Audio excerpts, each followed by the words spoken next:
Thank you so much for being here. We love you. We're here for you. And I will hand over to Hector Rosso, Dr. Hector Rosso. Thank you, Jules. Thank you. Bueno, bienvenidos a todos. Good afternoon, everyone. Welcome. Boa tarde a todos. Sean bienvenidos. And, bueno, bienvenidos a todos a esta primera conversatorio con la doctora Jean Watson en el 2025. Y estamos también celebrando el mes de la enfermería y por eso estamos muy contentos. La doctora Watson va a hablar del tópico, va a ser replanteando la disciplina enfermera en la ciencia del cuidado, tanto personal como profesional. Entonces, como les dije, estamos celebrando el mes de la enfermería. Entonces, esta es una ocasión para celebrar entre todos en lo que es la comunidad de la ciencia del cuidado de Watson Care Institute en Latino Iberoamérica. Entonces, comentarles un poquito, primero que nada, que tienen códigos QR en todas las slides, donde pueden sacar una foto o ir con la cámara del teléfono y escanear y ahí los manda, por ejemplo, aquí los va a mandar a la página del Instituto LIA o los va a mandar a la parte de membresía, ¿sí? Ustedes en todas las slides van a tener esa opción para ir conectarse inmediatamente a donde quieran tener información, ampliar la información.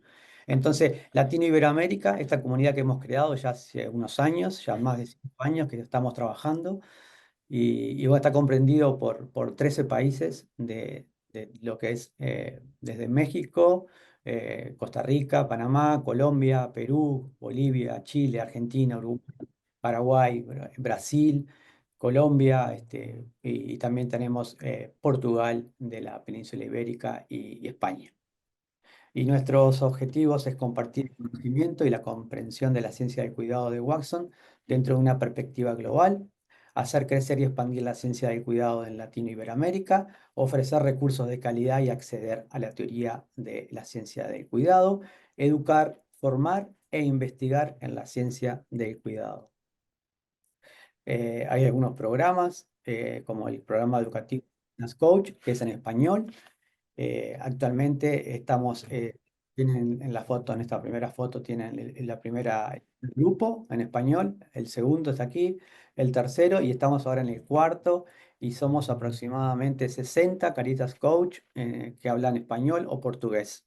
Entonces estamos muy contentos cómo estamos expandiendo la ciencia del cuidado en un nivel de conciencia más amplio. Ahí tienen también el código si ustedes quieren escanear para saber un poco más de lo que es el programa educativo de Caritas Coach. Hay un curso de introducción a la ciencia del cuidado, es un curso que comenzó este año, lo pueden comenzar cuando ustedes quieran, es un curso de introducción, el propósito del presente curso es implementar una cultura de la ciencia del cuidado unitario y el cuidado humano, enfocándose como punto de partida en la sanación de uno mismo. Curso de un mes de duración de autoaprendizaje, puedes tomarlo en cualquier momento del año y está certificado por el Instituto Watson. Si estás interesado, puedes escanear ese código y acceder a más información y a inscribirte. Y también estamos teniendo convenios con universidades en Latinoamérica. También tenemos el próximo septiembre, el 10 y el 11 de septiembre, tenemos la webinar, ¿sí? La webinar tenemos 3 invitados especiales, que es la doctora Jean Watson, ¿sí? Tenemos a la doctora Naomi Mutea de África, de Kenia, y tenemos a la doctora Chris Griffin de Estados Unidos. Y después tenemos mesas de discusión sobre la ciencia del cuidado con diferentes tópicos, como educación en la ciencia del cuidado, como dignidad, derechos humanos, migración y liderazgo de políticas públicas. En la mesa 3 tenemos liderazgo y medio ambiente. En la mesa 4 tenemos cambios y transformaciones de la experiencia de Caritas Coach. Y la mesa 5, cuidado humano en la era digital y la inteligencia artificial. Entonces vamos a compartir un par de días en esta webinar compartiendo saber y conocimiento de la ciencia del cuidado. Y ahí tienen el código QR para si quieren, no hay inscripción porque esta es una actividad gratuita para los miembros LIA del instituto, los miembros que son de la comunidad de Latino Iberoamérica. Si son miembros, es una actividad gratuita. Si quieren participar en la webinar, tienen que hacerse miembros. Entonces pueden escanear el código QR y pueden participar de la webinar. Estos son algunos de los logos de los diferentes países que son parte del IA. Y ahora, conmemorando este mes de la enfermería, vamos preparamos, hay unos videitos que tenemos armados desde el año pasado con los grupos. Entonces, cada grupo, a través de su coordinador, va a ir, va a hacer una pequeña presentación y vamos a escucharlo por un minuto más o menos a cada uno, representando el saludo de cada país. Entonces vamos a empezar con Argentina. Hola a todos, mi nombre es Mariana Pomar, soy la coordinadora en Argentina para la Watson Carin Science Institute de Latino Iberoamérica, miembro de la Asociación de Enfermería Argentina, Desarrollo de la Ciencia del Cuidado. Realmente desde Argentina, promoviendo y proclamando a viva voz lo que la ciencia del cuidado humano, de la mano de Jim Watson, nos enseña y nos promueve para que enfermería siga hacia adelante por todo y por más. Vamos, que somos muy importantes y así lograremos lo que deseemos. Bien, eso es Argentina. Tienen el mail de Argentina. Vamos a ir con Bolivia ahora. La coordinadora cambió, ahora es la doctora Miriam Vargas, pero aquí tenemos el video de la coordinadora anterior. En nombre de la red Watson para Bolivia, es un honor saludarles. Estamos comprometidos para restaurar la esencia profunda del cuidado y la curación, alineados con la visión de la teorista Watson. Sigamos juntas en esta misión, expandiendo las filosofías, teorías, éticas y prácticas del cuidado humano. Con gratitud, María Santos Párraga, coordinadora de la red Watson para Bolivia. Brasil. Olá, eu sou a professora Luana Tonin, sou uma das membros fundadoras da Rede Brasileira para o Desenvolvimento da Ciência do Cuidado Unitário, utilizando o referencial teórico da doutora Jim Watson. E a Rede Brasileira, ela surgiu no ano de 2020 e contamos com diretorias que auxiliam na colocação da prática dos objetivos da rede, que são elas: a diretoria de assistência, de ensino, de pesquisa y social y de divulgación. Y su coordinador con el proyecto Cactus, que es un proyecto muy importante en Brasil.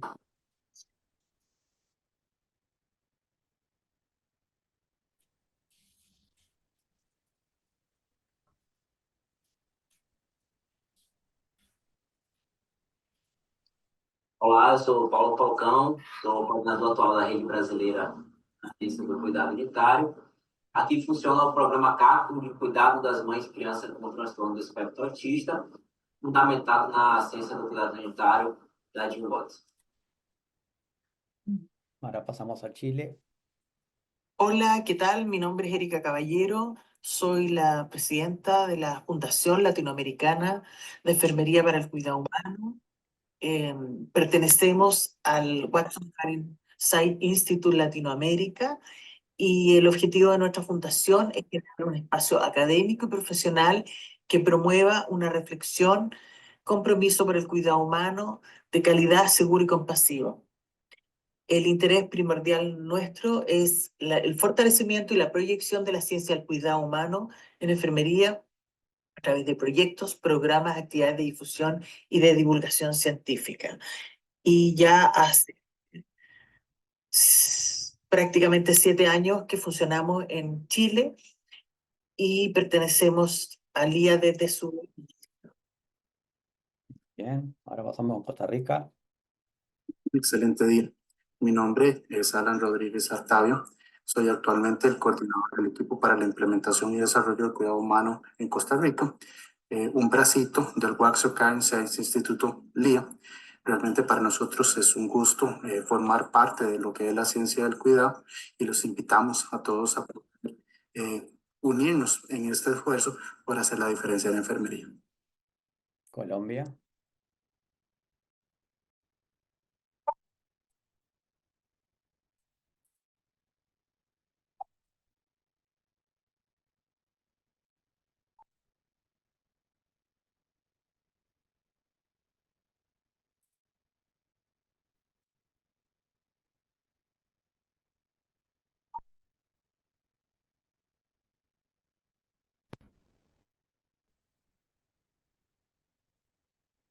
España. Buenas tardes, saludarles a todos. En primer lugar, darles las gracias de poder estar aquí hoy y presentarles la Asociación Española para el Desarrollo de la Ciencia del Cuidado, una asociación sin ánimo de lucro que pretende aunar los esfuerzos de enfermeros, clínicos, docentes, investigadores y gestores para la implementación de la teoría de Jim Watson en el trabajo enfermero y en la práctica asistencial. Buenos días, mi nombre es Luxana Reinaga Ornelas, soy presidente del Grupo México de la Ciencia del Cuidado Humano. Nosotros somos un grupo que nos conformamos en el 2020, aproximadamente somos 50 miembros, 55 miembros, y bueno, nuestra misión es conformar una comunidad académica en México para la gestión, la producción y transferencia del conocimiento de la ciencia del cuidado humano a través de la inspiración, el trabajo y la innovación colectiva. Muy bien, ahora Panamá. Kevin Science Panamá está constituido desde el año 2020, conformada por 10 personas, enfermeras docentes en las formaciones profesionales de enfermería y enfermeras de atención directa. En nuestro grupo cultivamos la bondad, la compasión y la gratitud. Llevamos nuestras prácticas hacia nuestros pacientes y los compartimos con nuestras colegas. Al tocar sus vidas, también estamos tocando nuestras vidas gracias a la práctica de la teoría del cuidado humano de Jim Watson. Muy bien, ahora vamos a Perú. Buenos días, les saluda la doctora Mabel Guevara Enríquez, soy presidenta de la Asociación Ciencia del Cuidado Humano Perú. Somos un grupo de enfermeros y enfermeras comprometidas con el cuidado humano en los espacios académicos, de servicio e investigación para el desarrollo de la enfermería en el país. Esta asociación viene trabajando bajo el Instituto de Jim Watson desde el año 2021 y contamos con aproximadamente 135 asociadas. La misión es difundir la ciencia del cuidado en estos espacios y desarrollar la alfabetización del cuidado humano. Gracias. Bye. Portugal. A Rede Portuguesa da Ciência da Enfermagem para o Cuidado Humano visa promover o cuidado humanizado em enfermagem sustentado no referencial teórico de Jim Watson. Estas são as nossas 4 grandes metas. A nossa estrutura está, por isso, dividida em 4 núcleos, onde estão imensas pessoas. Estes são alguns membros da rede. Parece a ocasião certa para mostrar as nossas diferentes atividades, nomeadamente os workshops de temas de humanização e enfermagem, um ciclo de webinars internacional na ocasião do primeiro aniversário da rede e a presença da professora Jim Watson na ISEL no ano 2023. Siga-nos nas redes sociais e obrigado por escutarmos. Beijo. Bye.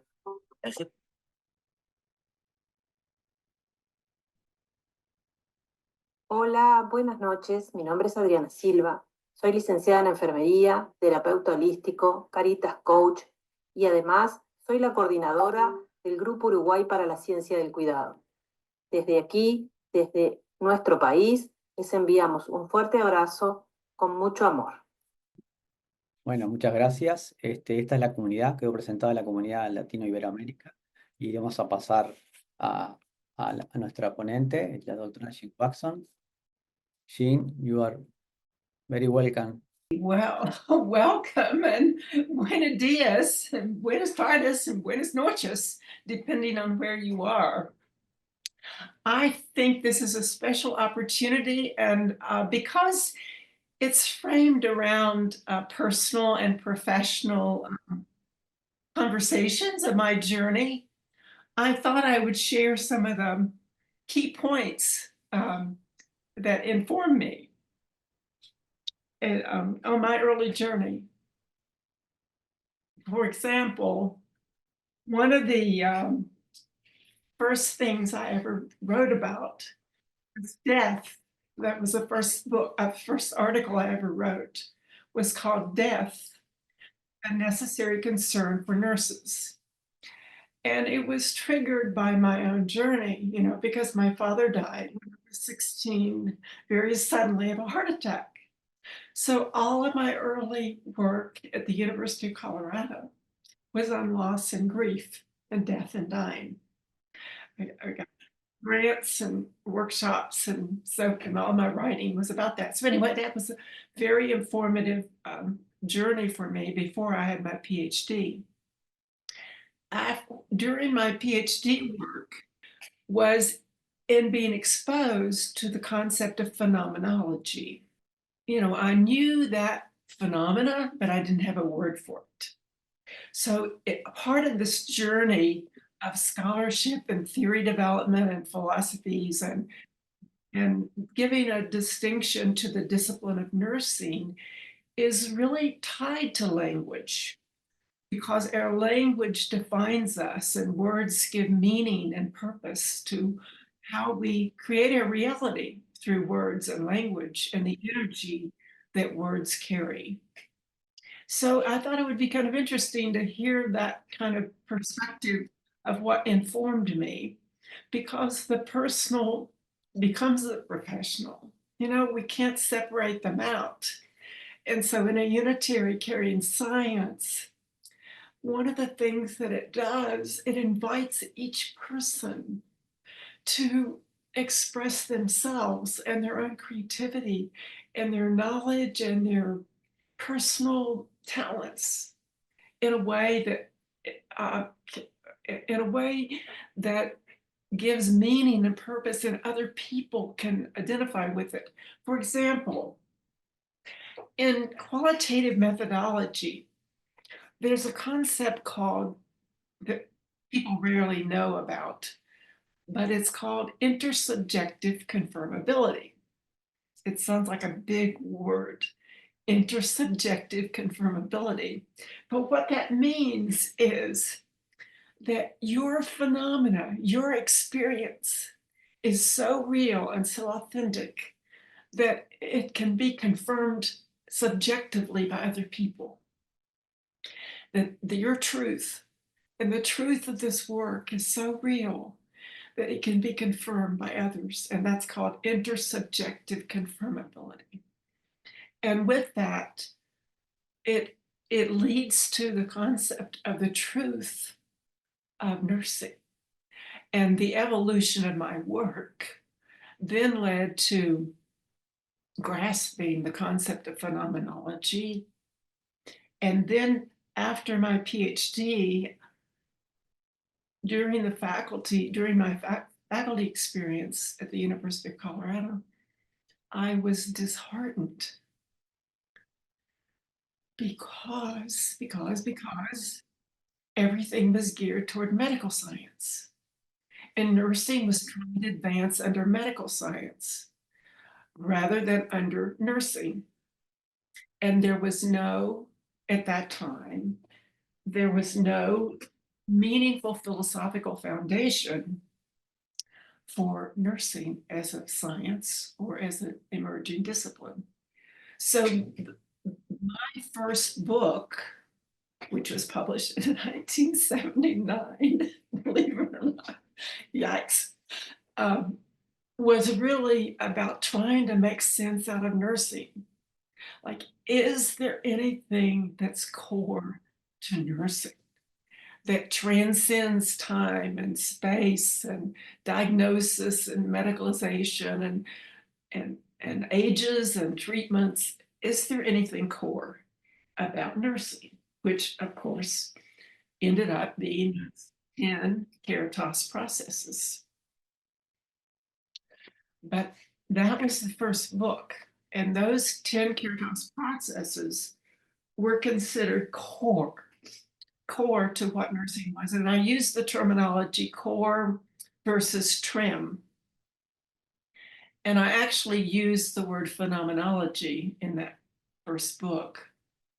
But as I evolved, and I continue to be involved in my own scholarship, through my work with doctoral students and heading up the doctoral program and holding administrative positions at the University of Colorado and so on, I then, my work shifted after I had my first sabbatical. And my first sabbatical was in Australia. And I was there for a full year. And so my second book was written during my sabbatical in Australia, but it was informed again by loss and grief because I was doing a research project with the Aboriginal on a reserve in Western Australia in the outback. And so part of that journey was both focused on loss and grief, then it built upon the first book. And that second book was called Human Caring Science, A Theory of Nursing.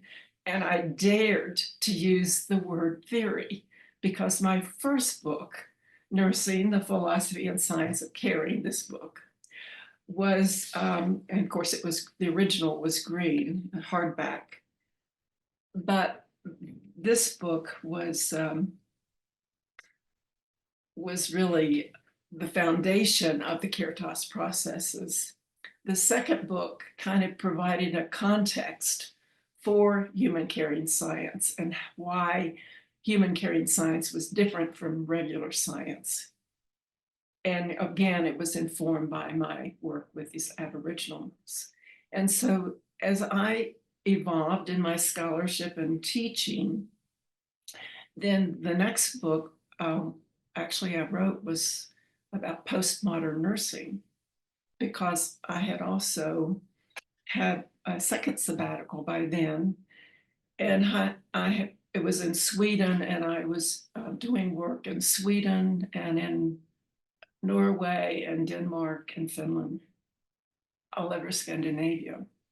And it was fascinating at that time to realize that, particularly in Sweden, where I was located at the University of Gothenburg, the culture, the whole society of Sweden is on a caring society. That's the tagline for Sweden, is to have a caring society. Of course, it's all sort of shifted with all the dynamics of changes in the last decade or two. But in any event, that informed my work because I was exposed to all these European writers and thinkers and philosophies and so forth. And so my third book was really on postmodern nursing. And I was really moving away from kind of the empirical validation of the science to the ontology. What does it mean to be caring? The ontology as a worldview. And as that work expanded, from I had an accident, which would inform my life with having a loss of my eye. And with that, I then, it led to the book, Caring Science is Sacred Science. Because during that time, I had to be really quiet and still to have my eye healed. And from the Caring Science is Sacred Science, my next book was then expanding into unitary caring science. And with that, all of this evolution of my own journey, I just want you to understand, any of you can be theorists. Any of you can develop in this contribution when you can give personal meaning to your own journey and help to validate, because then other people can subjectively identify with it and relate to it because it's something that's authentic and core. So the other, what's happening with this work, it has moved from a theory to an explicit philosophy, to an explicit value system, to a scientific worldview that is located in the unitary transformative context of nursing's evolution.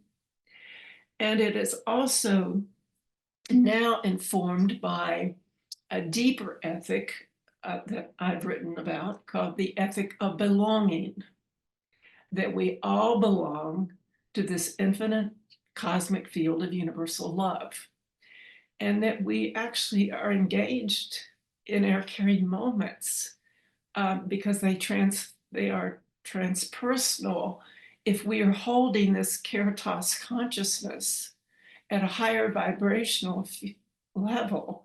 In those caring moments, we could actually repattern the field. And of course, I see Lauren here. And so this whole energetic perspective can actually be transformative for self and others in those moments. And this takes us to a higher level of knowledge and a higher level of a unitary field to which we all belong.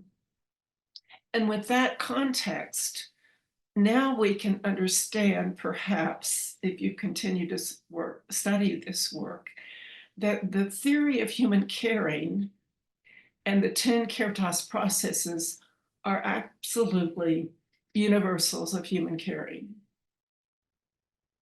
But they are located in the unitary caring science framework, because unitary caring science, in that unitary transformative perspective, holds everything that's lower in an energy under it. So it doesn't take away anything, but it elevates everything. And if you think about it another way, I've referenced Willis Harman, who was involved with the Institute of Noetic Science early on. And one of the things that he wrote about was these different levels of science. He says there's a lower framework of science. You go lower and lower and lower, or the higher level of science. When you go higher and higher in your phenomena that you're embracing and studying, you can accommodate more and more phenomena. So you go higher and higher in your views of your reality, then you get into the spirit world, and then you get into a higher vibration of the energy and the human connection with God consciousness, if you will, or love consciousness. So the theory has evolved from these identifying these core of caring to bringing caring and love together, and bringing caring and love and healing together, and locating it all under a bigger umbrella. So it also doesn't take away from other nursing theories, because once you get into the unitary caring science umbrella, it can accommodate multiple theories. So, but however, as soon as you put caring into your model of science, you have a different model of science, because it brings in love, it brings in energy, it brings in consciousness, it brings in a relational worldview, a unitary worldview, and it brings in an ethical worldview and a different starting point. So the starting point of the ethic of belonging, and we all belong together to this intimate field of love and connects us, is the starting point for unitary caring science, in contrast to our dominant paradigm, which is a separation. We're all separate from each other, but we're waking up as a world. We're waking up as a civilization. We're waking up globally, and we're all connected, and we're in a unitary quantum universe. So everything we're doing to ourselves, we're doing to others. So I just invite each of us to continue on our own journey, because we can't advance the discipline of nursing until we advance the consciousness of the nurses themselves. So each one of us has a responsibility to evolve in our own journey in order to contribute to the real change that's coming and has to change for society and for the world. So as you know, I get really dramatic, so just bear with me. And I'm going to stop at this point and be quiet. Whoosh. Thank you. Let's see what questions have emerged. Let's all take a moment here. Thank you, Jean. It's powerful for all of us to hear this and your journey. I want to say thank you, and thank you for everyone who's here today. We do have some questions. Celeste from Argentina. Hola, Celeste. Bienvenidos.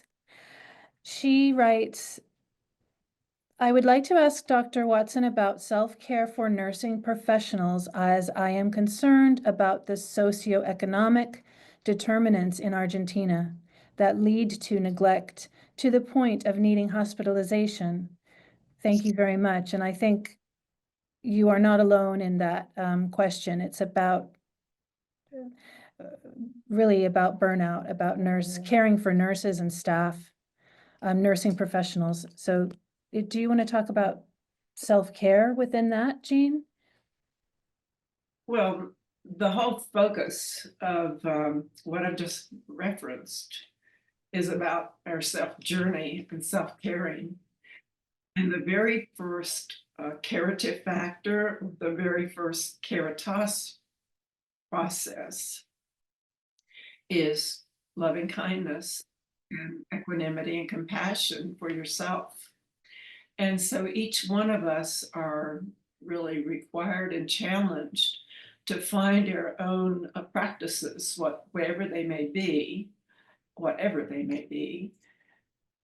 it is whatever is right for you. I mean, there's much attention now to meditation, but I developed those little 7 sacred sutras of mine as a guide for myself in terms of my own self-care practice.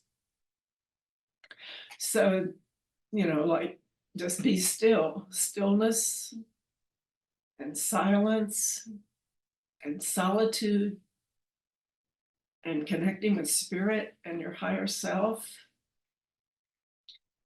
and having simplicity in your life and cleaning out your mind and head and having service as part of a sacred gift of self and surrendering to that which you can't control are just examples of one way to kind of guide you as little mantras for a self-care practice. But it can be whatever is right for you. It can be art, it can be poetry, it can be nature, it can be music, it's whatever. It's a way of getting outside yourself and forgetting yourself and let yourself be aligned with your higher consciousness, your experience of receiving love. Because we are love, but we don't know it. So we have to be open to receive that and to be present to it in whatever ways we can find. And I think the biggest challenge now for hospitals are to really become caring and healing centers that nurses can organize and help to change and repattern. Because now I think the pandemic has kind of awakened people to the need for nurse managers and nursing leaders to create caring and healing environments within the hospital system for the nurses themselves. And many hospitals are doing that, and Watson Caring Science affiliate hospitals are doing that and having Caritas coaches, people who are informed and educated and knowing how to inform and guide the advancement of theory-guided practice to advance the professional practice of nursing to serve society. And if we're not doing that, then maybe we don't exist in the future. These are really critical times for us to pay attention, to mature in our own standing with what we have to offer and give voice and language and inform moral action to it. And caring science is not just for nurses, it's really a guide for humanity. I thank you. I think that Ava Martin Ruiz from, where are you from? I think you're from, oh, you're from Spain. Hola. I think she has a question about the distancing of nurses from their relationship with patients. So the focus on the centrality of their work and the failure to address the patient's spiritual and emotional needs. And I think this is exactly what your theory discusses. Do you want to speak to that at all? Yeah, it's just so old paradigm. It's an outdated paradigm that we have to distance ourselves. we have to learn how to be authentically present in that moment and have compassionate presence by holding that space in our heart to be there with, I mean, even in a brief moment of silence, to hold that space in that moment so that you can allow something else to happen rather than rushing in to just do something and get out of the way, body to body. Now we have to pay attention to the energetic presence, what we bring into that space, and how do we hold ourselves and prepare ourselves before we enter that room, even briefly. It can make a huge difference. So the notion that you can't be authentic and be personal, actually some of the early research on caring was really about the personal experiences of the patients, where the nurse actually expressed something personal with the patient, made all the difference in the patient's experience because they felt the humanity patient. And that's an example of a transpersonal caring moment. It's the energetic field that connects the two people in that moment beyond just the physical aspects of their being together. Absolutely. And from that, this is from Constancia Rubio from Chile. She's a new generation of nursing. She's part of the new generation, and she says she would love to be part of the positive change and positive impact of nursing in the whole world and human caring. So, you know, join us, because that is our purpose, our mission, and our aim. So this is absolutely what is required of us. And I wondered, Dr. Watson, if you want to speak about, you know, how can this be taught and who needs to teach it and learn before it becomes embedded in cultural change? Well, it depends on where you are, but you know, our academic systems are totally outdated in terms of really attending to the ontological development of the students. They focus on the technological and the task. And so now we have this major shift of educating student nurses from day one about what is the discipline of nursing, with the emphasis on human caring and healing and health and wholeness, which is a very different paradigm than preparing people to go in and conform to institutional norms of a hospital system, which is totally broken. So now we have a responsibility to really deconstruct and reconstruct new possibilities that are forthcoming, are needed for humanity to survive our crisis of our world, whether it be in illness or whether it be in non-physical kind of traumas that are happening all over the world. The evidence of non-caring all over the world right now is evident in so many ways. So by having this opportunity as educators or as clinicians, wherever you are, to really readdress and invite opportunities to learn about the discipline of nursing and caring science is one way to help sustain our survivability and our purpose in life. Thank you so much. We have a question from, I'm going to be a little bit rebellious because Robert Emmanuel Chiduku from Zimbabwe has asked to ask his question to you with himself. So I hope Hector doesn't mind, but I am inviting Robert. Do you want to unmute yourself and share your question, please? Thank you so much, Julie. I'm so happy to connect with the Dr. Jean Watson today, the Caritas coaches, yourself, and the whole enthusiastic Caritas coaches all over, and the Caritas champions all over the world. I'm so happy to connect with a person like Dr. Jean Watson, whom we learned about in nursing. My question is about, is it possible that Dr. Watson can take us through the process of publishing a theory, because she's one of the two living legends that we have in nursing currently. And us as the young generation in our early 30s, we expect to learn from her. So I wanted her to take us through the process of publishing a theory, how a theory was published. Was it in form of a book? Was it a research article? And for other emerging theorists who are inspired by her, where do they start from? So basically that's my question, because I believe that a theorist should reproduce other theorists who are like herself in order to advance the academic stature and standing of the nursing profession. Thank you so much. Thank you so much. So how does one first begin the journey of becoming a theorist?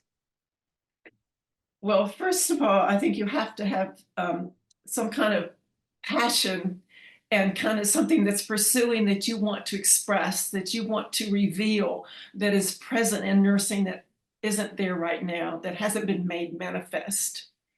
And the other thing I would encourage you to think about as a foundation, no matter what perspective one may take on a theory development, underneath the foundation of the work, whether you're conscious or not, is what does it mean to be human?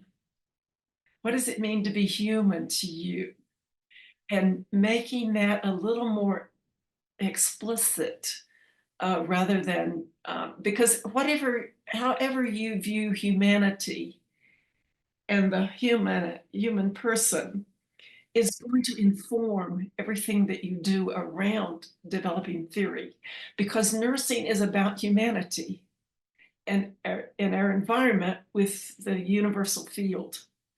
And so however you can be clear yourself about your view of what it means to be human will inform whatever the passion is that you're trying to communicate and make explicit through language and defining the phenomena that you wish to pursue.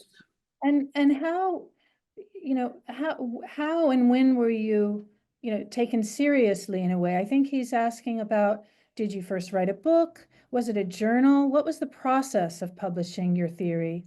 I remember you spoke to me about how you wrote your first book because you couldn't find that.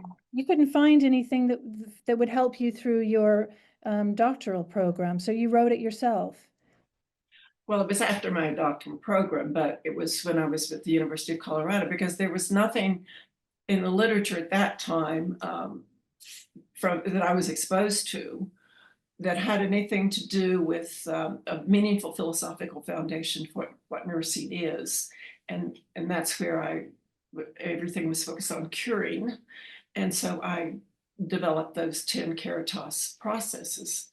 At that time, it was called curative, and I made up the word curative to counterbalance curative, to give meaning and depth to what nurses had to offer to humanity for the human caring piece.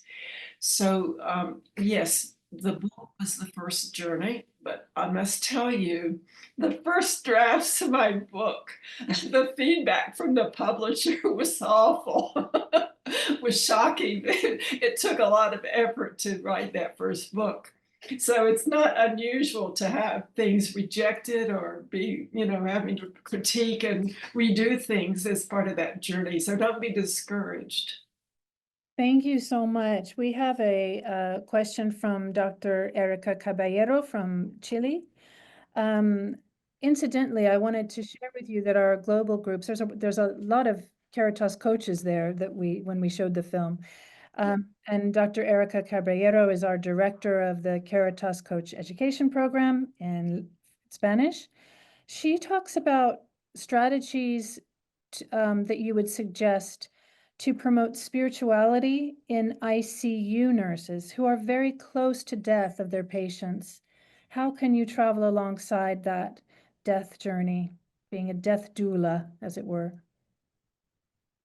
Well, that's a sacred journey. And when the starting point, with this ethic of belonging is that we all come from that sacred circle and we're all returning to that sacred circle of love. And it's a sacred journey. And in the hospitals, we tend to make it a physical journey rather than a spirit-filled journey as a sacred process. So by understanding that and having the sensitivity to work from the other person's frame of reference the dying patient, so to speak, and responding to them from the inside out rather than outside in, and helping them on their journey to meet whatever that their needs are, to be able to acknowledge with them and have a conversation with them or invite them in to what it is that they want for these last days of their life, so that you're not just doing the usual things. So being holding sacred space, having those caring moments in simple ways, in small ways, or grand ways, can help them to make that journey. And also being a mediator between the medicalization of the technology of holding on to the physical and helping them to, and other practitioners, to make this a sacred journey. And it may or may not happen in a hospital. Maybe it needs to happen at home more. Beautiful, Beautifully. beautiful. Thank you so much. We have a question from, I don't have, Tiziana. Where did you put it for me? You put it somewhere. But while you're waiting, I wanted to let people know that I am going to be in Cancun on June 5 through 7 for a major conference. And it's going to be, Melanie's going to be the translator again. Thank you so much, Melanie. And it's going to be a conversation with my grandson about my other journey of my illness and my own personal shift from using Caritas factors to Caritas processes, and how that happened to bring love back into caring science. So anyway, you're invited. We have a question from Tiziana from Switzerland. Welcome, welcome. She writes, as you reflected on the notion of participating in a greater energetic and creative unity, I was curious as to how much your thinking may have been influenced by the Platonic understanding of the soul and its place within the cosmic order. That's a beautiful question. That's a metaphysical book. Right. Well, my last book, or my recent book, is on metaphysics and a cosmology of love. But early on, even in the earlier writings, I talk about soul, because when you are really able to attend to the person at that end, at that quiet, personal, human to human connection, that transpersonal moment, you actually are allowing space for the authenticity of that person's higher self or their soul, and to connect with them. And actually, in the future, it's been acknowledged that nursing care is going to be care of the soul. In a healing model, it is in care for the soul, because we have been disconnected from our soul with the physicalization of our body and the treatment of the body at all cost, in contrast to allowing for the soul. And when somebody has an illness or a trauma, they go back to the core of their soul, of what their soul needs. So this is a very important perspective of caring science and nursing care. Thank you. Beautiful. Thank you so much. We have just a few more minutes left. Dr. Paula Diogo, you remember her from Portugal, from Lisboa. We were at a beautiful conference there. She wants to, she asks you to reflect on unitary caring science and the human experience of the emotions of those being cared for and the person caring for them, i.e. the nurses. So that transpersonal moment that happens, perhaps you could elaborate on that a bit? Well, when you step into that space with another human being, in that moment, if you can just hold a still point, T.S. Eliot writes about the still point in the middle of the dance. If you can just hold that still point, you're allowing for something else to happen in that moment where you can actually authentically connect with that person. And sometimes silence and stillness with another person might be one of the most powerful ways of connecting with them, so that you have that. healing moment opening up where somebody can access their own inner healer. You're not going to heal, but you hold space for someone else to help you facilitate accessing your own inner healer. And so that's that transpersonal caring moment. And when you can hold that space, and often it can be done in silence or in the way in which you touch another person. Because you're not just touching them physically, you're also touching them non-physically. I love that. It's the coaching model, and it's also what healing are they offering you?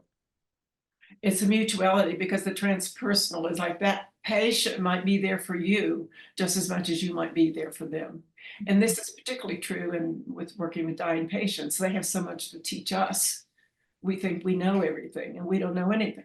You know, I'm a master, I know nothing. And that is why we need to turn the model upside down from that hierarchical, medical model. The nurses have the answers. The nurses are what we have been waiting for. And now is our time to be advocates for this work. It's important to have these moments together. It's important that all of you are on this Zoom call from many different countries. And apologies for those that didn't get in. We'll send the recording. It is being live streamed on Facebook, but also and on YouTube. Yeah, we had a boo-boo with the Zoom. It only allowed us a certain amount of people in. So I think people will be wanting to hear this. But just in order to close and to honor all of us coming together at this time, Zoom to Zoom, face to face, having that connection, if you wouldn't mind just closing this sacred moment, this sacred circle, by just grounding us, and any final words of wisdom, advice, guidance, love. Well, I just want to say how special it is to have this opportunity and to honor ourselves and each other, and to pay attention to what's happening in the world, so that you are paying attention to what you can do to make a difference, not to go out and protest or anything, but those small moments, those caring moments are affecting the whole field. And there are 27 million nurses in the world. So if we start doing this one by one, it's radiating out, because we're in a quantum universe. So everything we're doing is affecting that whole field, for better, for worse. So we have to pay attention. Is it better or for worse? And this, lastly, I want to close with that Chinese proverb, because it's about our light, that we bring the light of our humanity to this work in our world. And it goes like this. Many of you have heard this. If there's light in the soul, there's beauty in the person. If there's beauty in the person, there's harmony in the house. If there's harmony in the house, there's order in the nation. If there's order in our nation, there will be peace in our world. So take your beautiful light and go in peace, because when you're practicing caring, we're also contributing to peace in the world. So God bless. Namaste. Thank you. Thank you. Gracias, gracias. Thank you so much. And I'll hand over to Hector, who has organized this. We love you, Hector. Thank you for creating this space for us. Is there any final moments for you? And thank you, Jean. First, I need to say something to Jean. We are so touched for your life, for your love, for your. So thank you so much for being part this and sharing with us all this beautiful time with us. So thank you so much. And quiero agradecer a todos por ser parte de esta hermosa comunidad de lo que es Latino Iberoamérica. Y bueno, nuestra próxima actividad es el 21 de octubre. Quedan todos invitados, y también a la webinar del 10 y 11 de septiembre. Un fuerte abrazo y gracias por ser parte de esta comunidad. Nos vemos pronto. A strong hug, he says. A strong hug. Make sure you hug yourself. Remember to look after your beautiful light and your beautiful self. That's the first step. Love you. Namaste.